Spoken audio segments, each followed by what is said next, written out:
चलिए आज देने की उस छिपी हुई शक्ति के बारे में बात करते हैं जो हमारी ज़िंदगी की पूरी वाइब्रेशन बदल सकती है।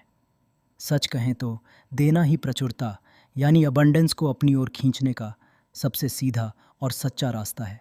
अब ज़रा एक बात सोचिए, क्या आपने कभी गौर किया है कि कुछ लोग हमेशा दूसरों को कुछ न कुछ देते रहते हैं? कभी पैसा, कभी समय, कभी सिर्फ ध्यान और अपनापन।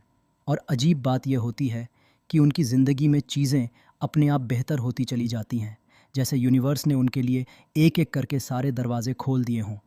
तो क्या यह सिर्फ इत्तेफाक है या इसके पीछे कोई गहरा रहस्य छिपा है? आइए इसे समझने की कोशिश करते हैं। सबसे पहले यह समझना ज़रूरी है कि देने का मतलब सिर्फ पैसे देना नहीं होता। किसी परेशान इंसान को थोड़ा सा समय देना, किसी के लिए सच्चे दिल से प्रार्थना करना या फिर किसी को देखकर एक सच्ची मुस्कान दे देना, यह सब भी देने के ही रूप हैं। और इनमें से हर एक चीज़ किसी का पूरा दिन बदलने की ताकत रखती है। अब सबसे दिलचस्प बात सुनिए, इसके पीछे सिर्फ भावनाएं नहीं हैं, इसके पीछे पूरा साइंस है। जब हम बिना किसी उम्मीद के दिल से कुछ देते हैं तो हमारा दिमाग ऑक्सीटोसिन नाम का हार्मोन रिलीज करता है। इसे लव हार्मोन भी कहते हैं। यही हार्मोन हमें खुशी, संतोष और अंदरूनी सुरक्षा का एहसास कराता है। मतलब साफ है, ईमानदारी से दिया गया हर काम सबसे पहले हमारे अपने मन को ठीक करता है। इसलिए देना असल में सेल्फ हीलिंग है। अब इसे एक और नज़रिए से देखते हैं, यूनिवर्स की एनर्जी के नज़रिए से। आध्यात्मिक नियम बहुत सीधा है, जो ऊर्जा हम बाहर भेजते हैं वही ऊर्जा कई गुना होकर हमारे पास लौटती है। देना इस ऊर्जा के प्रवाह को शुरू करता है।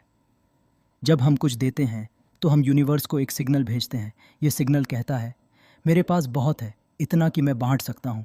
यही होती है अबंडेंस फ्रीक्वेंसी, और यूनिवर्स इसी फ्रीक्वेंसी को पहचानता है। फिर जवाब में नए मौके, नए संसाधन और सही लोग हमारी ज़िंदगी में भेज देता है। अब यह सब सुनने में अच्छा लगता है, लेकिन क्या यह सच में काम करता है? आइए असली कहानियों से समझते हैं। यह कहानी है करण की। करण एक सॉफ्टवेयर डेवलपर है। वह रोज़ अपने ऑफिस के बाहर एक बुजुर्ग को देखता था जो सड़क किनारे बैठकर छोटे मोटे औजार ठीक करते थे। एक दिन लंच ब्रेक में करण ने जेब से RS-20 निकाले और उन्हें देते हुए कहा, अंकल, यह चाय के लिए है और शुक्रिया कि आप रोज़ यहाँ बैठते हैं। आपको देखकर मुझे भी मेहनत करने की प्रेरणा मिलती है।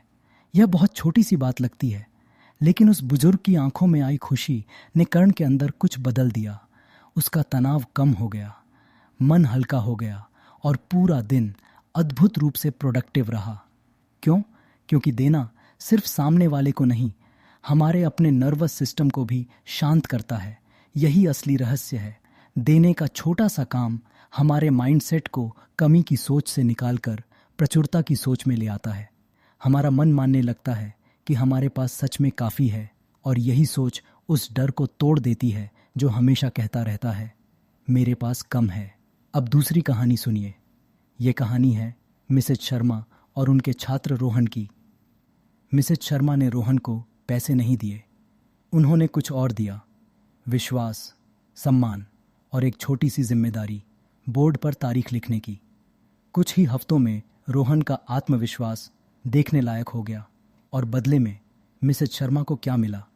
एक बच्चे को निखरते देखने की खुशी, पूरी क्लास का और भी गहरा प्यार और सम्मान। अब यहाँ एक पैटर्न साफ दिखता है। जब हम देना शुरू करते हैं तो एक प्रवाह बनता है, और यही प्रवाह आकर्षण पैदा करता है। हमारा दिमाग नए मौक़ों को पहचानने लगता है। अच्छी चीज़ें अपने आप हमारी ओर खींचने लगती हैं, और यही आकर्षण धीरे धीरे प्रचुरता में बदल जाता है। अब सवाल ये है, हम इसे रोज़मर्रा की ज़िंदगी में कैसे अपनाएं? इसके लिए कोई बड़ा काम करने की ज़रूरत नहीं। शुरुआत छोटी छोटी बातों से होती है। किसी की सच्ची तारीफ, बिना कहे कोई काम, किसी दोस्त की बात बिना टोके सुन लेना, अपनी कोई स्किल किसी के साथ बांट देना, या किसी के लिए दिल से प्रार्थना करना। याद रखिए, ये छोटे काम ऊर्जा की बड़ी लहरें पैदा करते हैं। लेकिन सबसे ज़रूरी बात, देना हमेशा दिल से होना चाहिए। यह कोई सौदा नहीं है करे दिखावा, पॉन्ट अन्न बदले की उम्मीद, क्योंकि यूनिवर्स सिर्फ शुद्ध भावना को ही पकड़ता है और उसी को कई गुना बढ़ाकर वापस भेजता है। यूनिवर्स का नियम बहुत साफ है, बंद मुट्ठी कुछ भी नहीं पकड़ सकती। लेकिन जैसे ही हम हाथ खोलते हैं, ऊर्जा बहने लगती है, रास्ते खुलने लगते हैं, मौके सामने आने लगते हैं। याद रखिए, देने वाला हाथ हमेशा लेने वाले हाथ से ऊपर होता है।